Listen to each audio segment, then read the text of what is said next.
my wife and I moved to Southern California, which as a kid, I'd actually gone to high school in Irvine, California, so in Orange County. Oh. And when we landed, I said, listen, I want to go to the Groundlings. I really want to go to the Groundlings, the Groundlings Theater, which I never brought up to her. My poor wife, who's I've been married to for like 3 years, she's like, what are you talking about? What are the Groundlings? You want to be an actor? And I'm like, I want to go try it. I want to go see.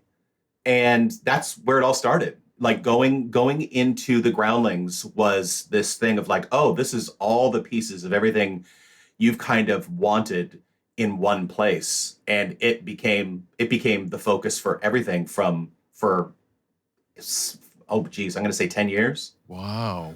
How did you know about that? You just had heard about the Groundlings when you were in Washington. Here, you want to hear the great story? Yeah. I'm going to unfold one of these great stories. Okay. I'm bragging. I'll take it.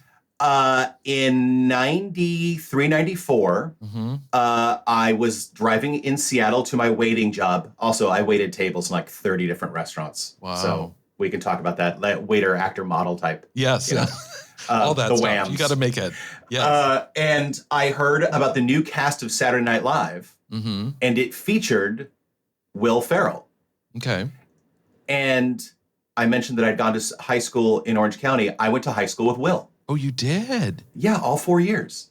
You knew it? And, oh yeah, we did like sketches and morning announcements on the thing. I knew him well.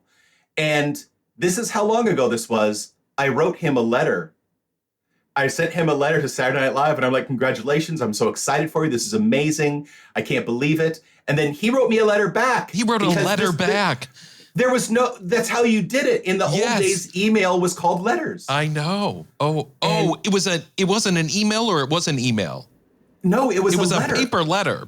There was no email. Email didn't exist because I'm old. No, I am too, honey. I mean, yeah. I had carrier pigeons in my times. I'm using Semaphore and Kabuki to send messages across. Right. And, so you sent him a letter. He sent you a letter back. He sent a letter back. And one of the things he said in the letter was, I went to the Groundlings and it was the best experience. And he said, you really should have gone to the Groundlings because we had the same temperament of wanting to kind of be funny and be creative.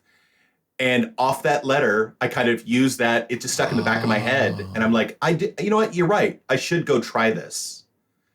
And it was the, a real foundational thing for me because it was the first time I went, there's a place to put stories and ideas and your cleverness and those kinds of things to use. And it was wonderful. Just wonderful. And if people don't know the Groundlings is a theater here in Los Angeles. Primarily, it's comedy and improv, but it's a lot of sketch and in characters, right? It is. Yeah. Yes. It teaches you the fundamentals. It's been around now, oh boy, like 50 years. Right. It's been around for a while. And many of the people that you know and like in comedy, including like Melissa McCarthy or Kristen Wiig or Will Ferrell or Pee Wee Herman, all these people, that was where they all started. Right. And you are, and I even taught there for Heartbeat. And one of the first things you tell people is like, we can't make you funny, but if you naturally have some comedy in you, we can show you a way to use it and how to kind of put the engine into the transmission, that sort of thing.